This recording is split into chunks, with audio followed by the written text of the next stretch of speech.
This video is sponsored by Normandy 1998.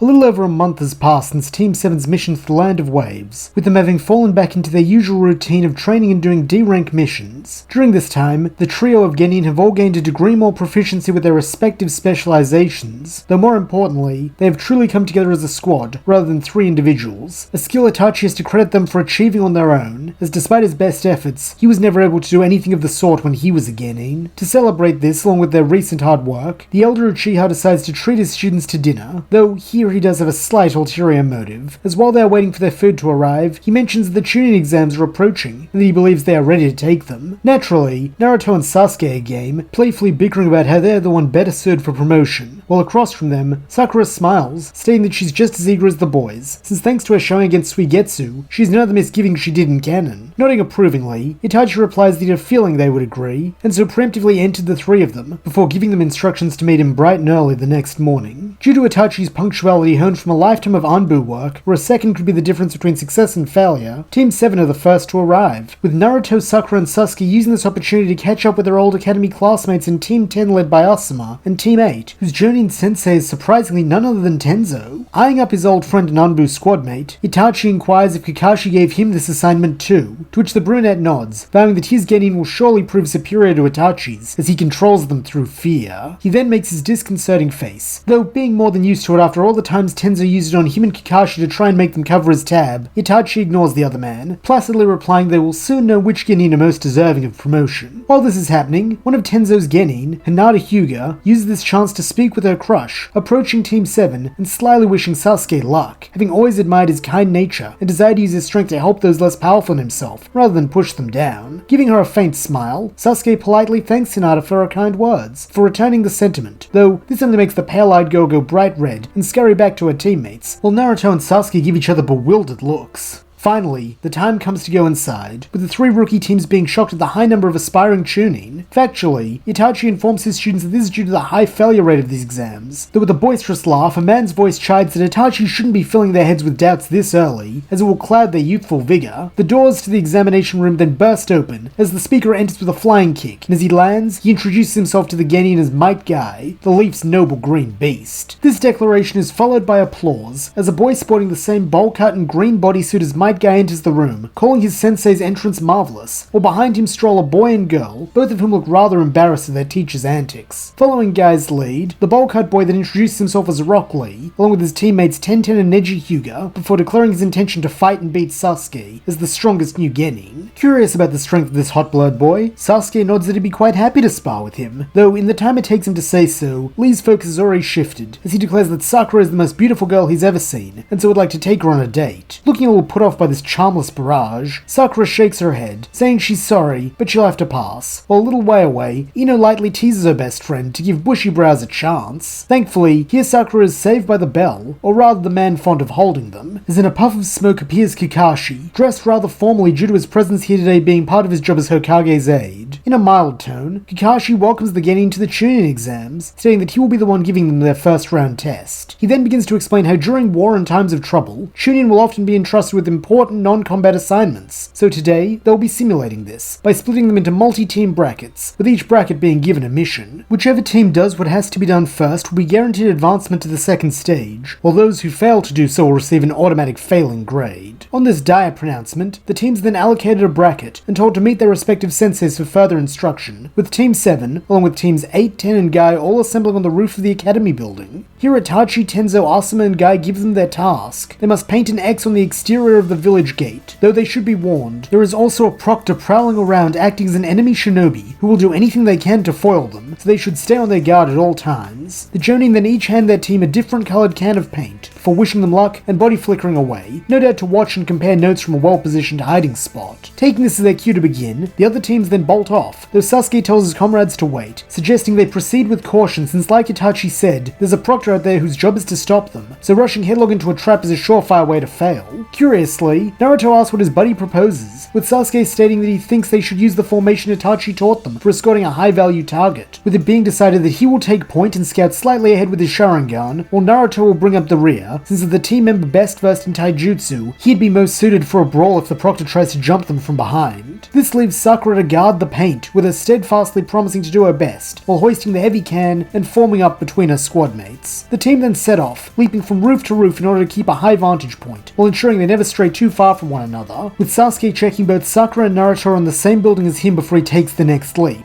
This does slow them down a little, which is a concern as they already started behind the other three teams, though ultimately it proves beneficial as it allows them to notice the form of a woman bearing down on them from the side. Giving the hand signal to change position, Sasuke watches as Naruto steps forward while Sakura retreats, keeping her in the paint out of harm's way, while allowing the boys to watch each other's backs. However, before they can put any of their tag team moves into effect, their assailant suddenly disappears in a flurry of petals, and while Sakura and Naruto do recognize this as genjutsu due to their time working on it together, it still takes them a moment to break out of it, during which time the woman has managed to flank Naruto as the perceived weakest link and lobbed a kunai with an explosive tag tied to it into the midst of the trio of genin. Leaping back to avoid having their legs blown off, Team 7 are briefly scattered, with this being all it takes for the proctor to capitalize, hurling a pair of shurikens seemingly at Naruto and Sakura, only for them to swiftly curve inwards, binding Sasuke and the ninja wire which had secretly been attached to the throwing stars. This leaves the young Uchiha vulnerable to a follow-up attack, though when the woman approaches Sasuke, she does not strike him, instead grabbing him under one arm and retreating while the remaining pair are forced to play catch-up. Unfortunately, it seems that Sakura and Naruto are not entirely on the same page regarding this plan, as in a pragmatic tone, Sakura proposes they should use this time while the proctor's retreating with Sasuke to get to the gate, since they're already behind. However, Naruto refuses flat out, stating that he's going after Sasuke, since they don't know what that woman plans to do with him, and if the roles were reversed, he knows Sasuke would go back for him.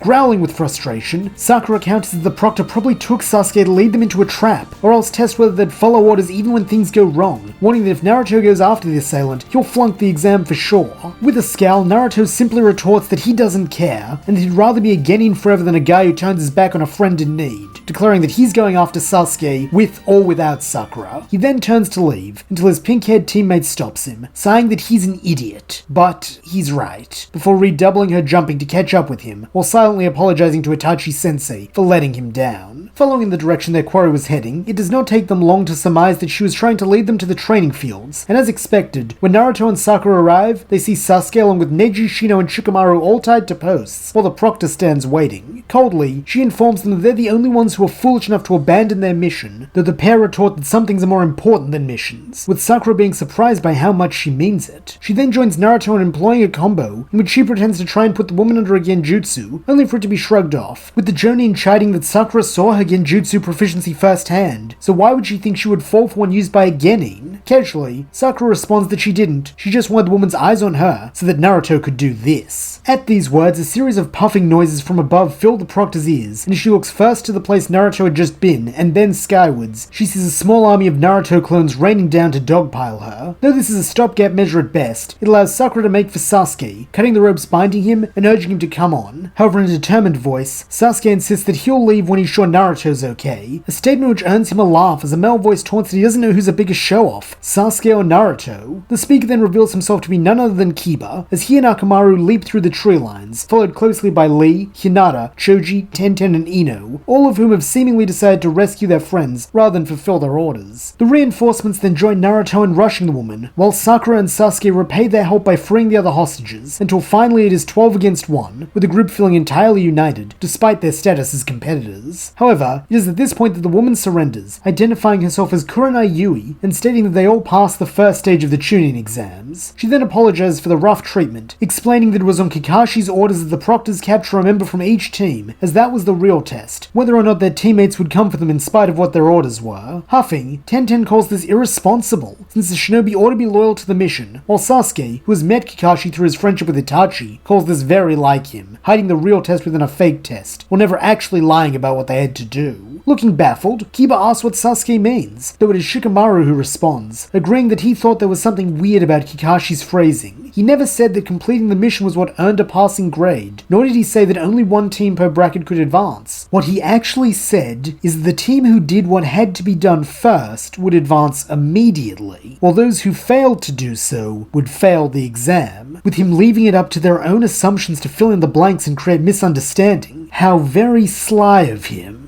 From behind them, Kurenai agrees, saying the Hokage's aide always was clever for instructing them to head to Training Ground 44, since that is where the second stage of the exams will begin. Doing as they're told, the 12 rookies soon find themselves among a very small group, suggesting most did not understand the true assignment and so flunked out. While waiting for them at the gate is a woman with purple hair, who calls herself Anko Mitarashi. Anko then goes on to explain the second stage of the exams, with it being the same as in canon, with each team having one of two scrolls and needing to acquire the corresponding one before making it to the central tower, a simple enough feat, if not for the many giant monsters lurking in the forest which give it its name, the Forest of Death. Chuckling darkly at the look of fear on some of the aspiring Chunin's faces, Anko tells them to get to their gates, with Team 7 along with their peers doing so. A few minutes later the gate swings open, and seeing no reason to stall, Naruto, Sasuke and Sakura rush in, their eyes already set on the tower in the center of the forest. Due to being among the youngest competitors, it is only natural that they are viewed as fresh meat and soft targets, with it not taking very long for a trio of older genin from the village hidden in the waterfall to jump them and demand their scroll. Still riding the high of their last victory, Naruto tells these scumbags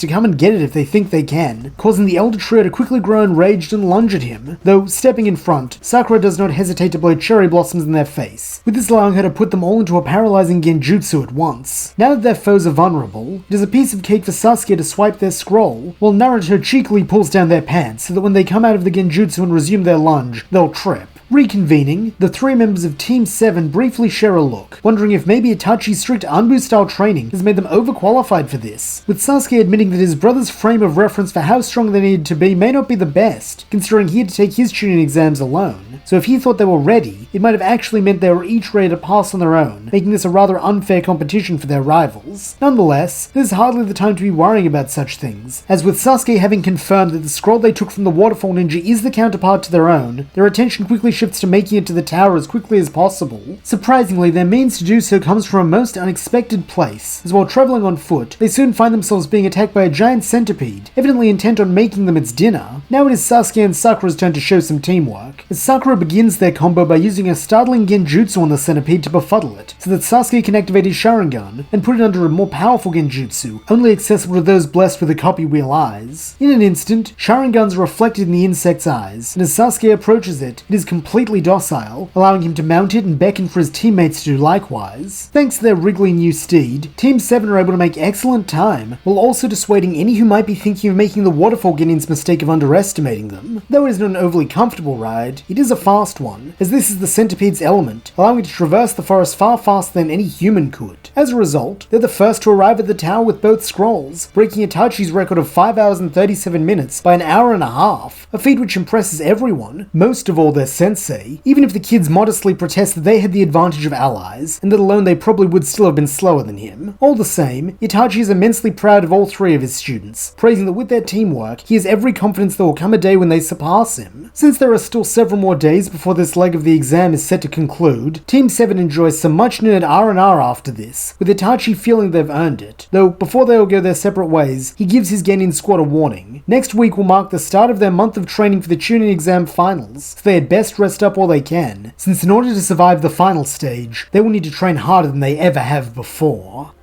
And that's where we'll leave things for now. Thank you so much for listening. I hope you enjoyed it, and if you did, please don't forget to like, subscribe, and leave your thoughts, suggestions, or screams of rage in the comments below.